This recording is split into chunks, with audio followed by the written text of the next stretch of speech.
Good evening, fight fans. Welcome to another great episode of Headkicks and Haymakers. I'm your boy Bodkins, and of course, with me, as always, is Mr. Bobby Blunts. Bobby, quite the apex on Saturday night. I mean, this is why you tune in on these cards that people are going to say crap because, well, it stand up and delivered, and we might have a new contender here at the featherweight division in Kevin Vallejos. I mean, absolutely scorched the veteran Josh Emmett in about less than 2 minutes times. I mean,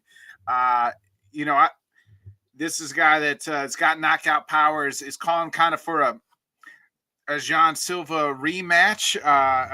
They fought a while back and he lost. And since then, he's just kind of grown. This kid's only 24 years old. This kid's got a high ceiling, and, he can be a real player in this division.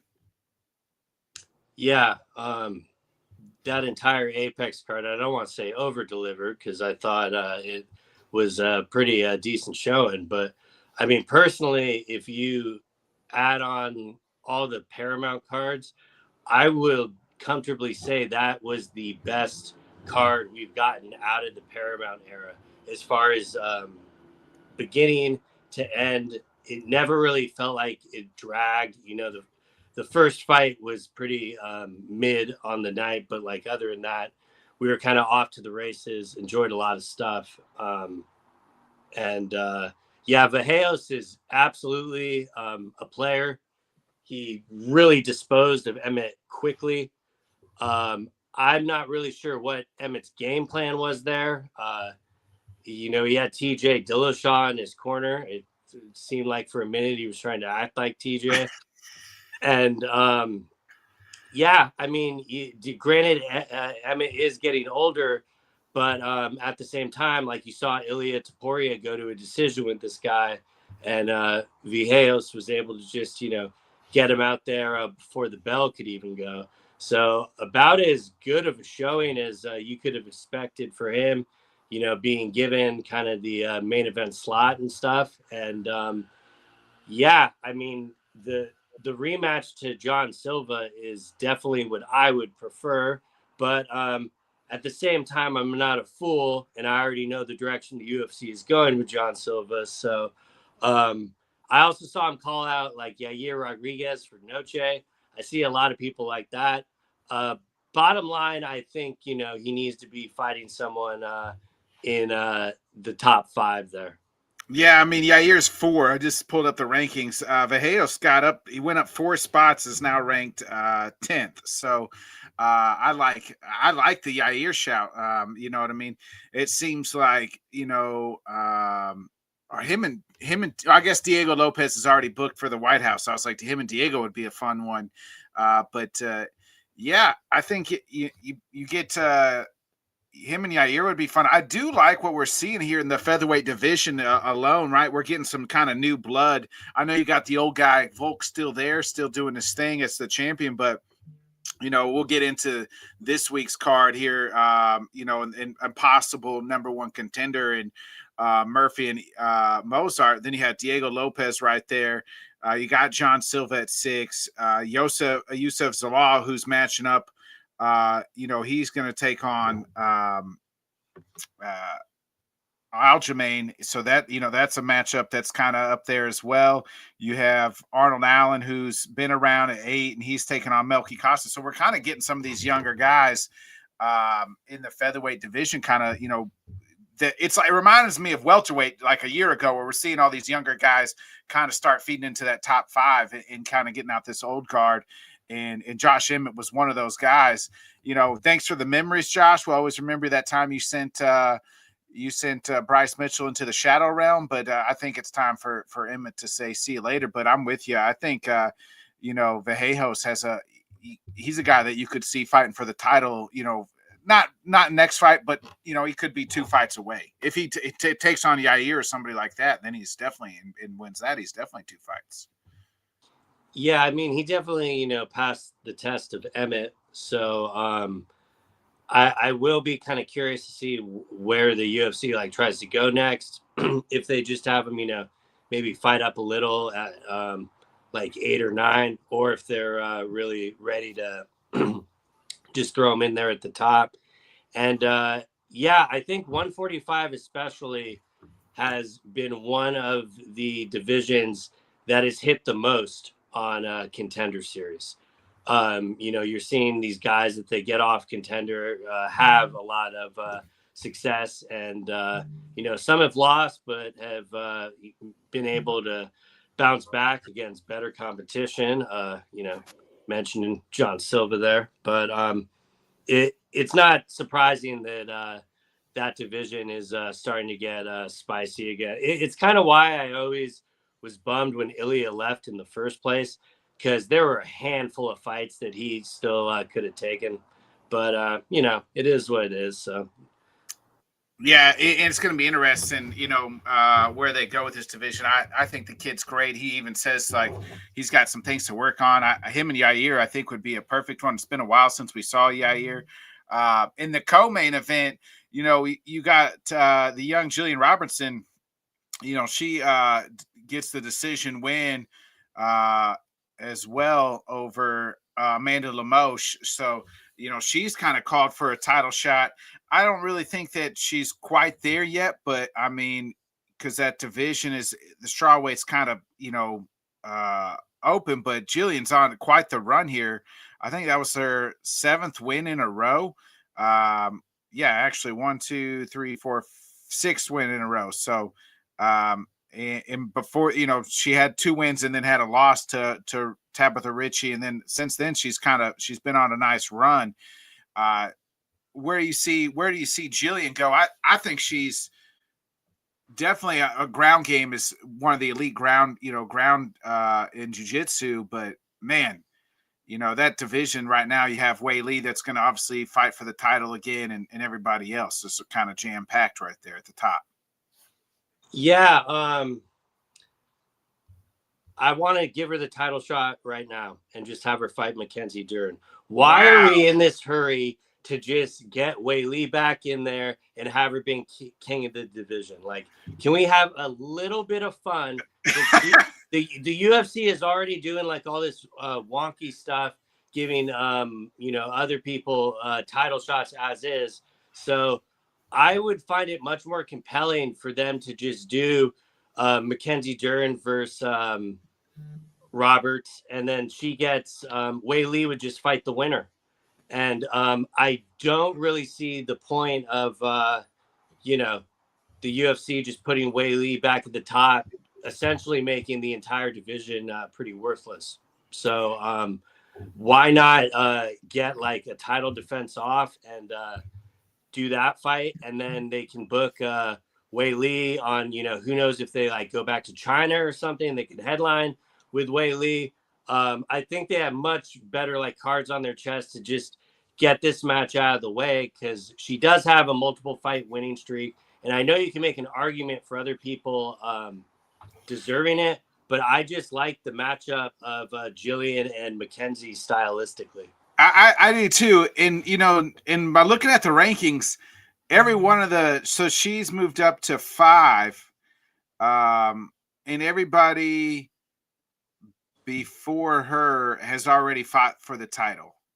Like Zhang Xiaonan has fought for the title. Virna just fought for the title. Tatiana fought for the title. Then you have Wei Li at 1, and while Dern's the champ. So if they don't do Dern, or if they don't do Wei Li next, then I'm okay with it, because everybody else already fought for the title. Is Suarez booked? I don't believe so. If she isn't, if they're not gonna go with giving her the title shot, that would be a very intriguing matchup to me as well. She's got an upcoming fight against Lupe Godinez. Yeah, that's it. I knew she was booked because I remember in that slew. But I was on the same. I was tracking what you were saying. I was like, that would be a lot of fun. Her and Tatiana. But to my previous point, like everyone else in the division is essentially booked, aside for like Wei Li. So yeah. I just think it's too easy for them to, especially for them to, have it on a number card as like a co-main event slot. I think it would work. But at the same time, I could see the UFC just putting Wei Li back in there because, the dollar signs in China. That does make sense as well. They But could do Zhao Xiaonan and Julian, because she's the only one in the top 5 that doesn't have a fight booked, obviously outside of the Wei Li and the champ. yeah, I mean, I'd be up for it. I think that would be a fun fight. I do want to give Jillian credit too, because you could tell she was going into an injury with that fight. Like she was limping on the scale, and then in the walkouts, you can kind of see her limping a bit. And she just kind of seemed to completely put it out of her mind and was essentially able to, 27 her. So I think that is impressive in itself, and that's why I wouldn't mind just seeing them give her the shot and just get something fresh in there. Yeah, I'm right there with you. A couple other big highlights of that card. How about Ray Hickey and Harry Hardwick? They had a hell of a fight. I know it didn't last long, but poor Harry Hardwick. I mean, jaw got relocated. And that's no joke. Yeah. Yeah, Marwan looks like he's going to be an absolute problem.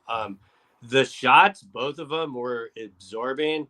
You kind of knew that, okay, this isn't going to last that long. And, credit to Hardwick. He is very tough. I say a lot of the times, though, that's not like really the best like trait. As far as like winning when you goes, leave a fight and you say, "Hey, he's yeah. tougher than $2 steak," then there's usually something. Then it probably didn't go your way. But it's good to know that they're going to give him another shot regardless. And yeah, I mean Marwan improves to 9-0. So 8-0, I think 8-0 after that one. Oh, 8-0. Okay. Yeah. So he was 7-0 going in, and I don't think he's ranked yet, but I am kind of interested to see like where they match him up with next, because he definitely has a very style, a viewer friendly style. Yeah, I don't think he needs to be ranked yet. He's only 8-0. It's you know what I mean. Let's pump the brakes a little bit and bring it up slowly. You saw some things like against a good fighter. Could take him out, So and a guy in that division that had a nice win is our guy Energy, split decision. I was a little worried, Bobby. I just felt like, especially the first 2 rounds, Charles wasn't firing like he normally does, and it was a little slower pace. And we kind of texted about it during the fight, and I was like, man, I don't even know if he really had won that fight. And because by watching it, it was just too much in the clinch and those types of things, and he ended up winning, but it was just a little closer fight than I think I expected. Yeah, I mean, we got a little context after the fight saying he came in with a foot injury, and that definitely explains the first round to me a lot more, because he did seem I don't want to say a tad bit gun shy, but he just not as aggressive as we're used to seeing him come out.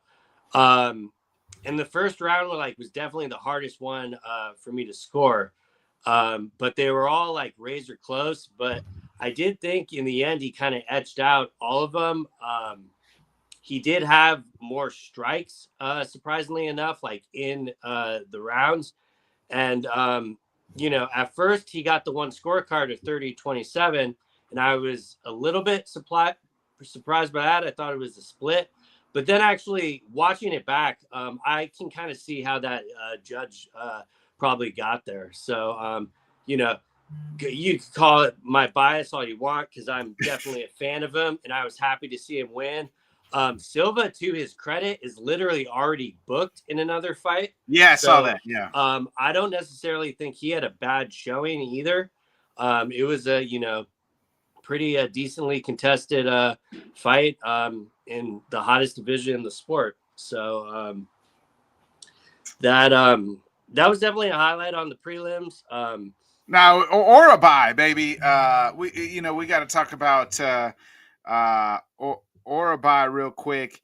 And he just absolutely just almost broke the record for most takedowns. I think he had 19 takedowns to Khabib had 21 in a fight. And Orabai wins. He beats Chris Curtis, and Chris Curtis does what he does best. He goes and whines on the internet. It's pretty much saying like this guy doesn't want to fight. He didn't want to fight me. He did what he was supposed to do, and he just absolutely mauled you, and you had no defense. You couldn't stop him. Yeah, I mean, rinse and repeat. Found out from Faber afterwards that he was observing Ramadan the entire time, like through his camp and his cut and everything, which made the performance even more impressive to me. I absolutely understand if someone like watches that and says, this is a boring fight. All the guy did was lay on him. But for me, I just really appreciate the fighter IQ from Orabai, because he's shown us in the past that he will go toe-to-toe, be in the fight of the year, take more damage in one fight than you should in an entire career. So the fact that he got out of there without a mark on his face and really just making Curtis look clueless, I thought was very impressive for him at 170.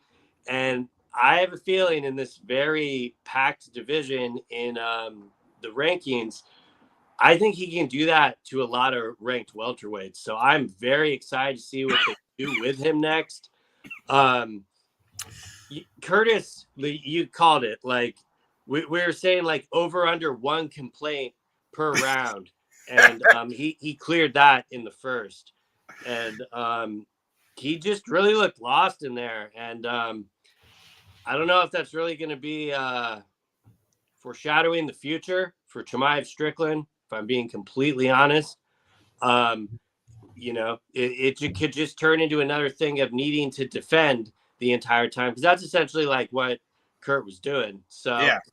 Obviously they're way different fighters and everything, but it's definitely something that was in the back of my mind when that matchup was like 48 hours fresh from being made. But back to Orabai, I think I'd like to see him get back in there as soon as possible. And be interested to see how they book him in the future, because I'm not sure if the brass would be too excited with the performance, but I can't think you're a ranked welterweight wanting to take a fight with this guy. Yeah. Well, and I'm looking, if we gave him at the bottom of the welterweight rankings, like just to kind of get in, because the welterweight rankings you mentioned is stacked. The 170 is absolutely stacked. Can we just give him Colby Covington and call it good, and then send Colby on his way? They got D-Rod at number 15, and I've read reports that D-Rod is like maybe in Mexican prison. Like nobody knows where he is, like is MIA right now, or else you could feed him that. I don't really want to do him an MVP. I just like MVP a little bit too much and don't want him to have to do that. So just give him Colby Covington.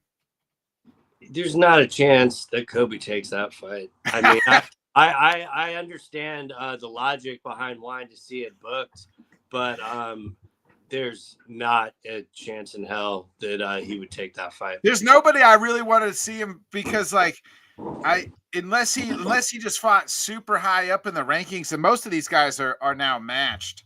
I mean, we'll get into the London card, but the way they've been matchmaking for MVP, it absolutely wouldn't shock me if they offer him more. That's true. Or Gilbert Burns. Yeah, I mean, Gilbert is booked for that putrid. Oh yeah, event. Mike Malott. Yeah, I forgot. Yeah. You're right. Yeah. Malott's not even ranked, so Malott could get the ranking. And Orabai's better than both of them, I feel like, right now at their current state. and I'm glad to see him at 170. Like for me, it wasn't. Yeah, I think it was like his second performance there, but for me, like with all the fights that he had at catchweight, it was clear making 155 was draining. So Yeah, I think he can really make some noise in this division. So I'll I do keep an too. eye out for that. Yeah, and he just, like I said, dismantled Kurt. What do you make of Charles? What should, going back to Charles Johnson, kind of where should he go next from here? I mean, this guy is literally beating the knocked out the champ, is knocked out, the number 5 guy that's in his division. It's time for, I'd like to see him kind of fight somebody up there. He kind of called out Koji Horiguchi, which I kind of like. Brandon Moreno would be a good one as well. So The thing I love about Charles is he knows how to use every second of his mic time. He essentially laid out what he wanted perfectly. He kind of went from the top all the way down to like 8, said like a boost. And I hope they get him one of those for sure. And I think he knows more than anyone the name of the game is to just stay ready for when they call you. So I have no doubt we'll see him back in here sooner and later. Yeah, same.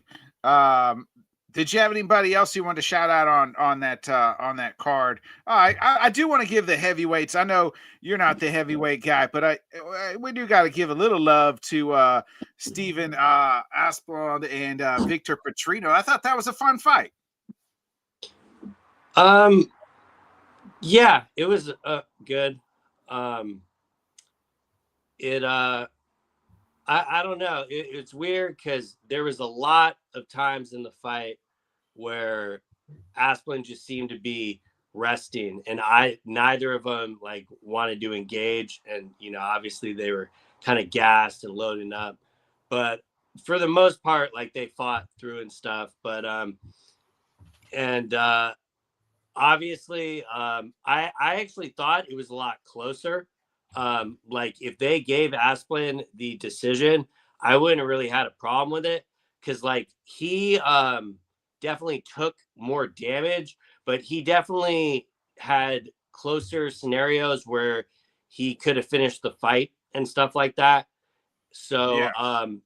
but at the same time, I'm not mad at the decision at all. I think the right guy did win, but it does give me pause with him because like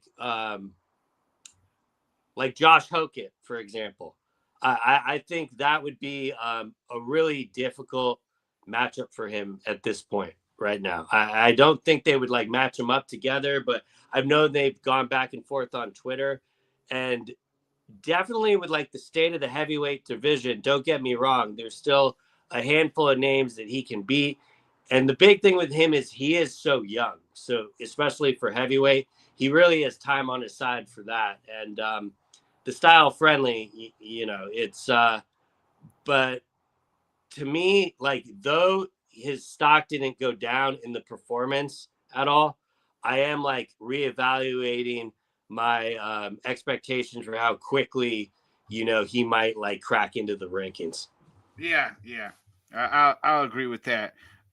We do got a shout out to Eric Anders, veteran, laid down the gloves after he beat Brad Tavares on Saturday night as well. So yeah, I appreciate them doing the more unks versus unks and not a young contender, like giving him a matchup for that.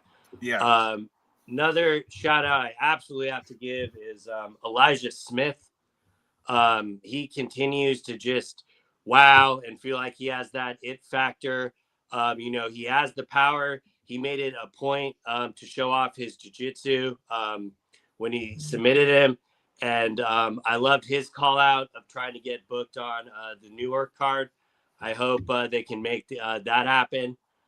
And, it'd be good to kind of see him because he referenced it was like more of a hometown thing. So that'd be a cool thing to see. And then Jose Delgado got the decision over Andre Fili. I personally think Delgado won. I know a lot of people that that was probably the most controversial one of the night, but I did think he did enough to win. That being said, if they gave it to Philly, I wouldn't have really been mad at that either. But a Agreed. really great night of fights for the Apex. Absolutely. Yeah, I thought it was. Really, I thought that card was better than the pay-per-view card the night before or the weekend before. Yeah, no, not even close. I Yeah. would, if you're the beginning to the end, I would match it up with the January card too. Like maybe if the original January card stayed intact, it'd be a different story. But especially like how the prelims started on that January card and stuff, like these prelims were all entertaining. Like when was the last time we broke down 6 or 7 fights on an Apex event? Like it absolutely delivered. It did. It did. And that's why you tune in, folks. That's why you tune in. Bobby, we got some breaking news last, I believe it was Tuesday morning. It is the return of Nate Diaz and Mike Perry to the octagon, but not under the UFC banner, under the MVP Netflix show. They will be the third, I guess you want to say the third fight on the card or third main event, whatever you want to call it. But to me, it's the most intriguing fight on this card that's been announced. And it's the fight where I'm like, okay, I probably was going to tune in, right? Because it's Netflix, it's free, whatever. But it's like, okay, now I really want to watch it because I've always been a Nate fan, but this fight intrigues me more. And it's interesting because, there's been multiple reports that Nate, the UFC reached out to Nate to try to do this Connor trilogy. And who knows what the numbers look like. They probably didn't offer what Netflix and MVP were offering. And now he's going to take on Mike Perry. And it seems like Nate is the one that wanted Mike because in the interview with Ariel, Mike kind of was like, thanks to Nate for getting me on this. So. Yeah, I mean, Nate's always been very good at, getting fights made when he wants to like have the shot. I mean, that's essentially how the BMF title was created. When he called out Masvidal, and in the rare occurrence where they actually listened to the obvious thing, the fight got made. But yeah, when I saw this, it really wasn't too shocking to me, especially since knowing the week previous they got Francis on the card, and I was very thankful it was in MMA. Even though I don't really expect Nate to grapple or anything in this fight, I would just much more rather it be in his original discipline than like seeing it in a boxing match or something. If it was bare knuckle, I probably would have signed up for it, but I didn't want to see him in the boxing ring. Yeah. And, their two styles, it definitely makes sense why, especially if you compare it to the main and co-main event, who knows how long those fights will really last. They Right. really definitely needed something to fill out the night. I like how they're booking it as 3 main events. I think that's a good marketing ploy because, realistically, these all could essentially headline a random fight night or number. I mean, if you see some of these events we're getting, and it doesn't shock me about the UFC part because I think they would have had no problem really matching the money he wanted. I don't think they had any interest in giving him a 1-fight deal. They wanted to do probably a multi-fight deal. And that's kind of the biggest interest thing in this. They only do 1-fight deals for Jeremy Stevens. Yeah. And if MVP is willing to offer 1-fight deals, I think they can kind of bring everyone in that is free. And ironically, that's exactly how they booked this card. Like it's against 3 people that are free from the UFC, so they could actually do this. Now, obviously, that's not really anything sustainable because they have like such a lock on it, but it does make it a lot more interesting. They also announced like Jason Jackson and Larkin on that, which is a like as far as like meaningful things for the sport, I think that one like has some added stakes. So I'm a little more curious, how they're going to book it out. I was concerned at first it was just going to be like having Anderson Silva, fight someone. And Silva has pretty much said he's not going to be doing this one. So yeah, he pretty much said he's not doing MMA ever again. Like only boxing and only like 2 fights left. Yeah, exactly. So, but yeah, I'm not really mad at it. I do find it comical that people are trying to get like territorial with it again and acting like the UFC was not in negotiation with Nate. To at least, at the very least, I think they were talking to him just to appease Conor. Like, even if they were sincere or insincere about bringing him back, I do think now. I think they heard. I don't want to say like they listened to the fans, because I don't think that's necessarily true. But I think they heard a little bit of the backlash and felt like, hey, we got to get something big here, and there's not very many people left in this game that Conor matches up well with. That's either A, gonna give you an exciting fight, B, that's a winnable fight for Conor, and so you go back to the well with Nate, it's 1-1, do the trilogy. It's to me, it's a decade too late, but it is what it is. And I, so why not do that? Because you would have made a killing money wise with Conor and Nate, and you would have made everything back. But, like you said, I don't think that they were going to do a 1-year deal, one fight deal with Nate. And that's kind of what he wants to do. I don't know if anybody, speaking of all these guys and Ronda, I guess, Gal, I don't know if anybody's had more success outside of the UFC, though, than Mike Perry. What he's been able to do, all the things and money he's been able to generate has been tenfold more than what he would have ever made in the UFC. I guess if you're comparing it to his UFC career, I would have to agree. It definitely, and that's why I kind of like the matchup, because Nate essentially did the same thing.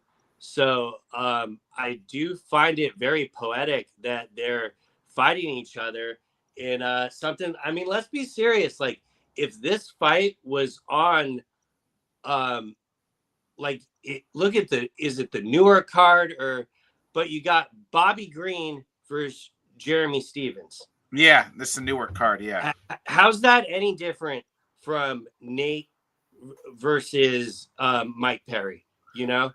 I would say there's a little bit more star power with Nate and Mike Perry at this point. Even Mike, like I said, Mike Perry's made a good name for himself outside of the UFC. Oh, star power, absolutely. But I'm saying, like, what is the like?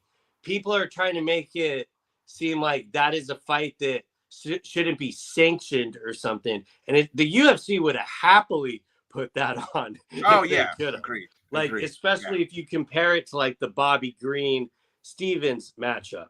Yeah, it's similar. I understand what you're saying in that it's similar, but I would say that definitely the Nate and Mike Perry's got the more star power. To me, it makes me want to watch the Netflix card. You know what I mean? Was I like gonna probably watch, but wanting to watch it and just be like, yeah, it's on, I'll put it on type thing.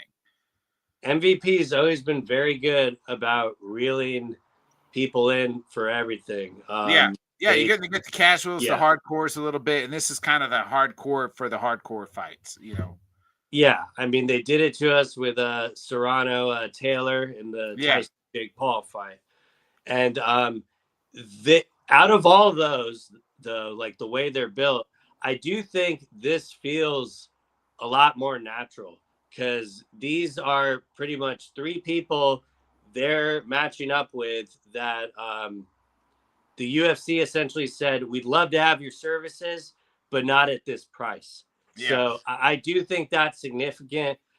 If I were to guess, I think Nate is probably making the most on the card.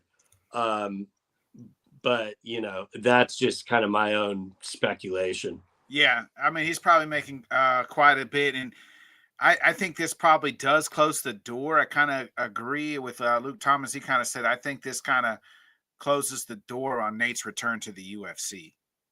Oh, absolutely. Ariel mentioned, because he quoted Luke and said, I'm not too sure about that. I think mainly alluding to like if he'd win, the UFC would still be up for it. Yeah. But just I don't know. Personally, knowing how they roll, I do think it does close the door, and I'm pretty sure that Nate is fully aware of that, which begs my point that I think he was heavily compensated, and the difference between this and the Famio event is, Netflix pays in full. Like he is going to get all of his money instead of the bullshit that went on with the Masvidal boxing match. Yeah, yeah. And I actually am looking more forward to this than I didn't even watch the Masvidal fucking boxing fight. And I didn't even watch the Jake Paul fight because I don't care, like, just didn't care for that type of stuff. But I will tune into this as a Nate Diaz fan and somebody in the MMA, going back to the MMA, will be interesting. I don't think we ever gonna see Conor versus Nate 3. I think I'd put it below 10%. Yeah. I don't want to say, I guess I shouldn't say never, but I would put it like 5% chance. There are a lot of people that think that Conor is going to be able to get out of his contract. He has 2 fights left. And I just don't see it. The only way I'd see it is if the UFC kind of made the choice, okay, we're moving on because, we don't want to pay you the amount of money. But if they want to prevent this, they'll figure out a way. I mean, Pereira literally just said he just signed an 8-fight deal that he's excited with. I hope and said, I don't care who you fight, who you want me to fight. Like, the deal's that good. No, the deal is illogical. Like, there's no sense that the UFC thinks they're getting those 8 fights. They know they'd be lucky to get half of them. The whole reason they're inflating the number of fights on that contract is to ensure that Alex Pereira's career ends in the UFC. Now, to be fair to Pereira, he's been very vocal about wanting that to be the case. I don't think he really wants to fight anywhere else. But yeah. I think the main reason we haven't seen Conor back in yet is because they're trying to extend him on the deal, and he's just trying to fight it out. And they're delaying that. Like, it's the Francis thing all over again. And I don't know. It's that's why I'm so pessimistic. If I thought Conor would get out of his contract, it'd be much more of a 50-50. Like we see it in another organization or something. It would be on Netflix. It would be on Netflix. Yeah. Like you said, it's already a few years too late to get it as is. So I think it kind of closes the door on that. And, I didn't for 1 second. I know a lot of people did. They immediately went to how this affected Conor McGregor. And you know me, I've been very consistent on this view until he is actually in the octagon, not when they announce a fight being booked, not when he's doing the press conference. Until he is in that cage, I'll believe he's fighting then. I do acknowledge this is probably, he needs to fight like for his brand at this point with all these shitstorm and bad PR he's getting. But I don't think we're any closer to making it happen. Like Dana was like very non-committal on it. I think he was almost sending, the message like, hey, this is going to be a while. Wink, wink. You are, because people think he's going to get booked on International Fight Week. And I think it'd be a miracle if we see him back this year. Yeah, I'm kind of with you. It does seem like there's more talk of him fighting than, since he pulled out, I guess 2 years ago, right? Of the Conor, the Chandler. And to be clear, I do think he wants to get in there and fight. But, knowing how they're able to stall this stuff out, I think that's why they're at a standstill. Yeah, I think, and I think they could offer him such a huge contract on an 8-fight deal. And why? I mean, the thing of it is like you could, as long as it's when he fights, right? Then like he's never gonna fucking like at that point in time the fights aren't. He's fighting once every 5 years. Yeah. And another thing I could see being in play is if Connor's maybe trying to work, okay, you're not giving me more money. Waive that last fight. Like, make this my last fight, and I'll fight out whatever you want, but then I'm free. And I don't think they really have any intention doing that because, No. that just means the money will get made elsewhere. And, but I don't know. I almost like can't rule out anything anymore because, again, I don't think the UFC is really bothered by any of this at all. They got their matches they need to make, and they're going to book them accordingly. And, you can't really compete with the UFC. It's, that's what a monopoly is. Yeah. Yeah. And if there was a person, now we know Nate's off the board. The only fight that I really feel like makes sense is still Max Holloway to me. Yeah. It wouldn't shock me at all. Especially, they know the type of fight they'd be getting. What did Rob say? He just said, you know what? No one's talking about what happens if a thunderstorm rolls through DC for the White House card. I'm assuming the fight area is covered somehow, but no one is coming to the fan area in the storm. Amen to that. Amen to that, Rob. We'll see what happens. Maybe they postpone it a day or two. It'd be hilarious if it snowed in June. Yeah. Oh shit. I mean, anything's possible. Anything is possible. Bobby, let's move into it is UFC London this Saturday afternoon. It's not the once stacked London cards that we used to have when they first came back out of COVID, but it is have maybe you could arguably say a number one contender fight. They won't say that, but we might say that. And that's Movsar Evloev versus Lerone Murphy. Yeah. My stance on this. I think the winner should undoubtedly be next. However, I am not an idiot, and I know that's not what they're going to be doing. They will be booking John Silva versus Volk. If you read what John Silva said, he said that's exactly what's happening. Yeah, well, despite John Silva, I was saying it, a month ago before it was cool to say it. Granted, he's obviously going there saying he's going to sign the fight. They'll have him in the crowd, yada, yada, yada. But I don't know. I'm just kind of pushing that all out of my mind and hoping that this fight is for the title. Because as far as high quality opponents, matchup wise, this might be one of the best ones. Two undefeated guys. Yeah, 19-0 versus 17-0. Lerone does have a no contest in there. Yeah, and so I'm very excited for this one. I love their early start time. I'm glad everything stayed intact because it did sound like Evloev's visa was really going to be up in the air, and that would have just been a pretty shitty blow and kind of the bad luck he's kind of had his entire career. But yeah, I mean, he definitely looks like he's in really great shape, as does Lerone Murphy.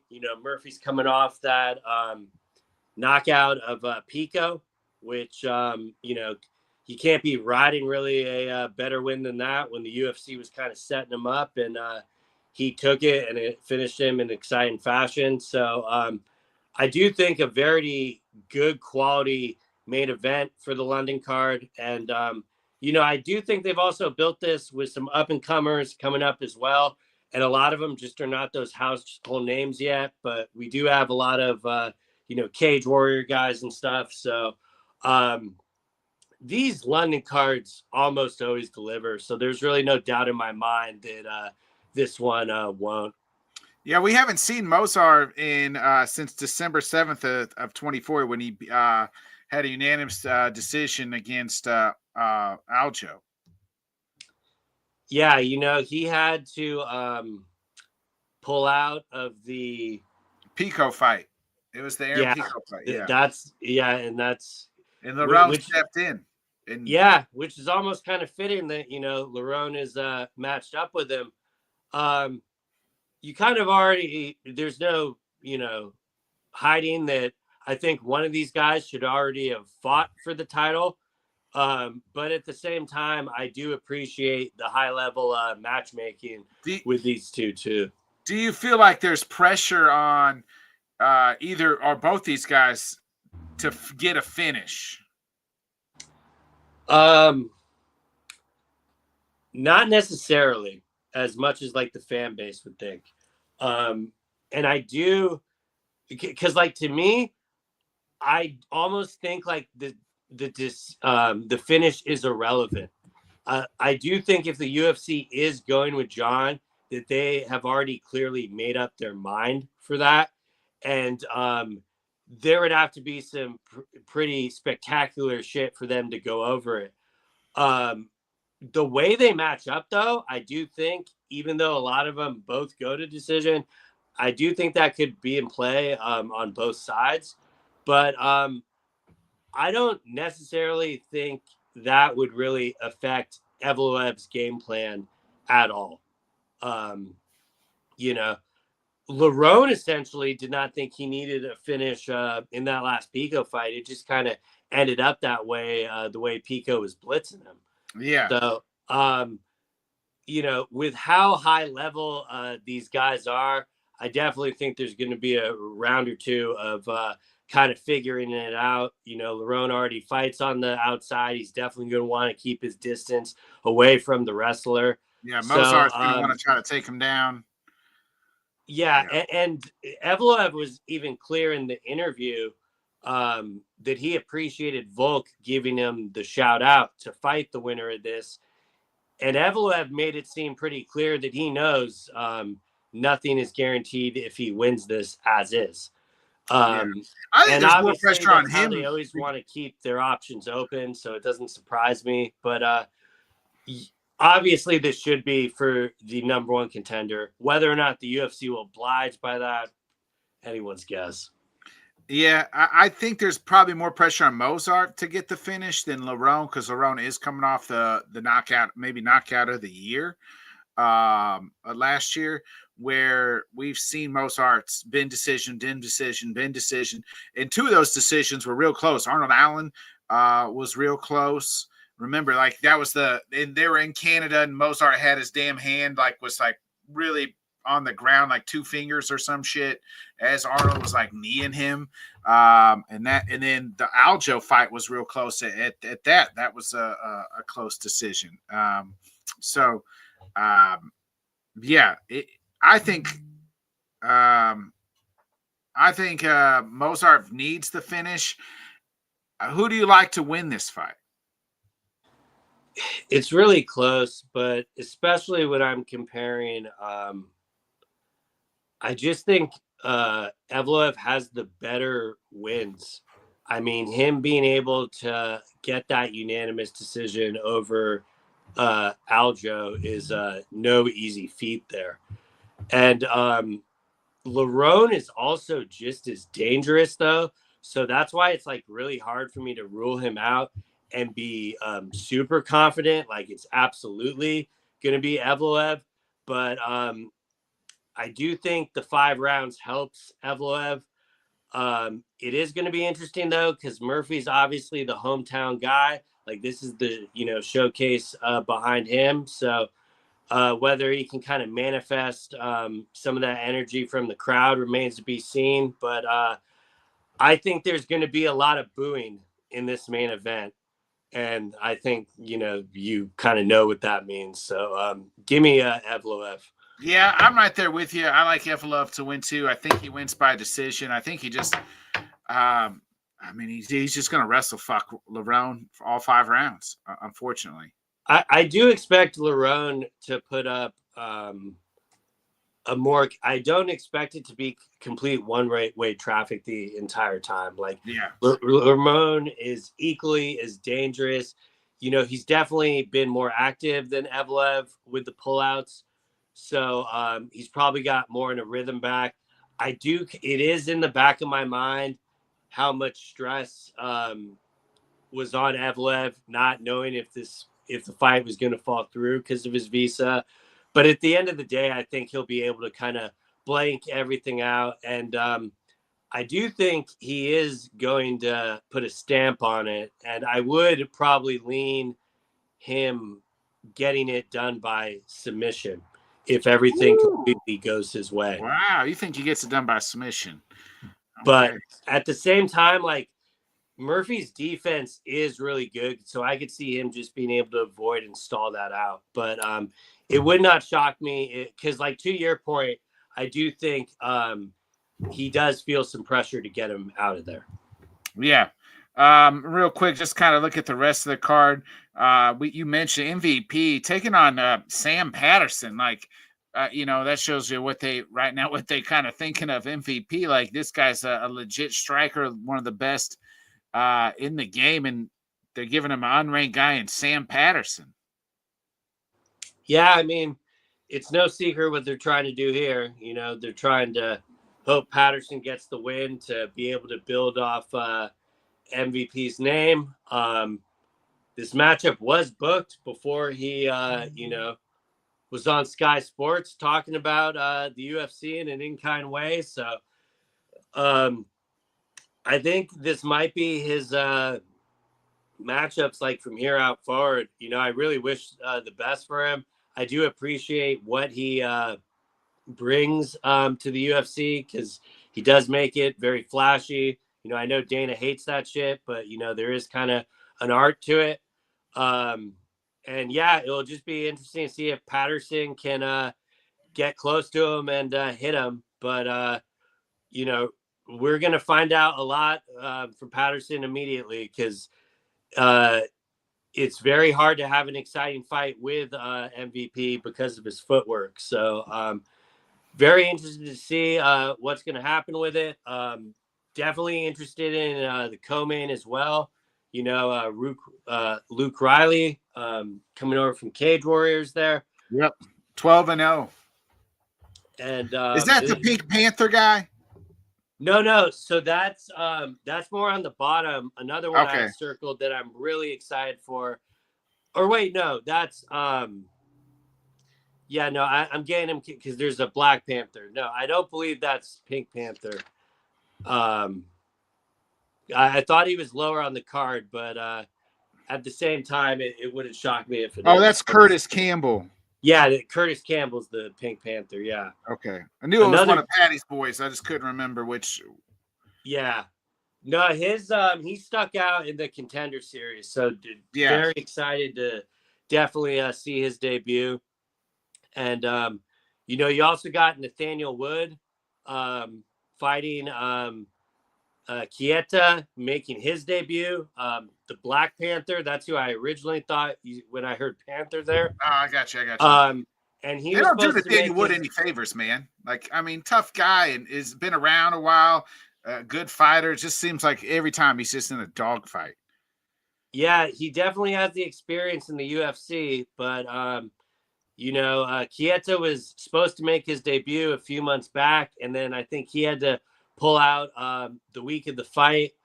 The main thing I'm watching for that one is, if I'm not mistaken, he actually pulled out because he couldn't make weight. So I mean, that's kind of the thing to watch. That's like really the only one I'm watching the scale for, to kind of make sure everything's intact. Is it still going to be at 145? Or are they making it a catch weight? But that, especially with the Luke Riley matchup, they're giving us a lot of showcase for 145. So Nathaniel Wood's on a nice little win streak. He's won 3 in a row. So yeah, he's definitely the underdog too. I know a lot of the people are saying that's a sharp underdog play. I get the logic for it. For me personally, I think I would side with the Black Panther on that one, just it being a 3-round fight and stuff. But definitely one of the earlier prelims I'm going to be tuned into for sure. Yeah, I mean, it's Yeah, you're right. Kieta's making his UFC debut. So man, tough outing too, going against Nathaniel Wood. So I mean it's a decent card, it's a good card, it's a very international card, obviously a lot of Brits on the card. So but Shamrock too. yeah. Um I'm interested in that main event, obviously, because it'll be interesting who wins, how they win. It's a very intriguing matchup, and it's by definition it should be the number one. And like you said earlier, one of those guys probably should have already fought for the title. Now the UFC's letting them kill one of them off, so they don't have to worry about one of them. But we'll see who it is that gets killed off. That's pretty much it, huh, Bobby? Yeah, You I got mean anything else? for the London, I mean we kind of touched on it with the Chris Curtis, but obviously the main reason I'm not too optimistic that this is a number one contender fight is they booked Chimaev versus Sean Strickland. So not very shocking to me personally. I had kind of a feeling it was going to go that way, and unfortunately, it's just something no one like really even cares about. It seems so. They're just Because gonna, nobody cares about Imanov because Imanov's not selling anything. You know what I mean? yeah. I mean, I think that's the most moronic viewpoint how to judge It world might class be, fights. but you got to sell fights, and one thing, and I will say about that, probably the Imanov Strickland or Imanov Hamzat would have been a better fight, but Strickland Chimaev is going to be a better build. Yeah, I mean, it's I don't know. We'll see when it happens. I it's going to be the classic thing. Everyone's happy about it now, but then they're regretting it fight week because Strickland has the microphone, and so you reap what you sow. People just eat your vegetables, and you get that fight. And yeah, I mean, I think Amanov might as well just take a fight at this point. I do think this is Chimaev's last fight at 185. He'll pretty much defend this and vacate. So, maybe Amanov could wait for the vacant title when they do that. But at the same time, it's kind of a dangerous game. So if the UFC offers you a fight, I'd recommend taking it. I think This Strickland's last shot, I think, at a title too. Like he loses this, you already lost to DDP twice. Then you lose to the champ. I just don't know how you're going to get back in there. Well, it's all the more reason why I kind of wish they just gave Strickland one more to see one more consistent performance before you just because for that reason. But at the same time, like I said, it doesn't really surprise me at all. And, they did a little slew of other announcements and stuff, some we knew about. But yeah, we talked about it last week. We did? Yeah. I don't think they didn't have it announced by then. Yeah, we talked about it last week. They didn't announce Aljo Zalal by then? Yeah. Pretty sure we talked about it last week. No, they announced it on Thursday because we did the show on Monday because I wasn't here on Wednesday. So, how did we talk about fights? Are you sure? Shit, I thought we talked about it. I guess we just messaged each other. I thought we fucking talked about all the fights. That's how much the announcement was up to you. So, yeah, I mean, you're right. I liked how it wasn't the IG Live. Do more of the produced bullshit, even if I'm not a fan of Biz. Bisping's pandering for the Gone fight was all-time level bootlicking. Well done, Michael. You are earning your dollars. Yeah, I mean, we got Melky Costa versus Arnold Allen announced. That fight's going to be a good one. I could have swore we talked about the fight, but maybe we didn't. Well, you're probably right. We knew Melky and Arnold Allen was in the fight. Yeah. So that might have been the one we might have touched on, but I was more alluding to the Zalal. The best announcement for me is that they moved Brady Buckley to Newark and got them out of the Apex. Yeah. Well, now you got Allen versus Melky in the Apex. Yeah, and I'm glad Melky is getting a main event. Good for him. Absolutely deserves it. You know, they're doing it the same night as the Netflix card. So, you know, I'm going to have to watch both. No doubt. No doubt. It'll be good. Okay. Yeah, I thought we already talked about all the announcements, but I guess you're right. I guess last week we did the show on Monday because it was your birthday. Yeah, it was a long week, so it threw us all off. But you know, we're back. What's the card next week? Are we getting close to a Pfeiffer versus Izzy. Yeah, there we go. So you got some high quality main events coming down the pike. Including this Saturday and next Saturday. Yeah. All right. Well, that's the show. We'll talk about the rest later. All right. Well, we'll be back next week at our regular time here again on Wednesday night, 8 o'clock Central, 9 Eastern for another great episode of Headkicks and Haymakers. I'll be back on tomorrow with the boys for another great episode of Fall Start Thursday, so please tune into that. We'll talk about a little March Madness, a little football news, and I think we're going to do our top 5 guards, but we're also going to be placing our bets for as far as like what the loser will do out of the 4 of us for March Madness. So be interested. Last year I did a sardine milkshake. That was awful. So good God. Was not good, Bobby. It was not good. It was not good. Yeah, that sounds like a meal Kyle would make or something. Later, Rob. Appreciate you always tuning in, brother. Other than that, be a friend, tell a friend, like, subscribe, share. We'll catch you later. Enjoy the early fights. And the basketball, baby.